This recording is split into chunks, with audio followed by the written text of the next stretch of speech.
ဘူးမေမနှောက်ရက်ပါဘူးလေမကြည့်လို့ရတဲ့မြေတွေအပြုံးနဲ့ပြည်သိပါမလေး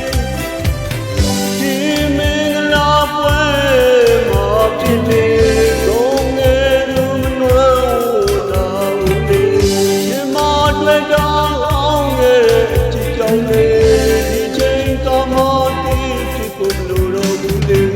တောင်းရဲ့ကြည်များတော့မဘွားကမှပဲလေဖြစ်တွေ့ချင်ရဲ့ကြည်ပါစီတော့ချစ်ချင်ဘုံတွေချင်နေကြည်ပါစီတော့တဲ့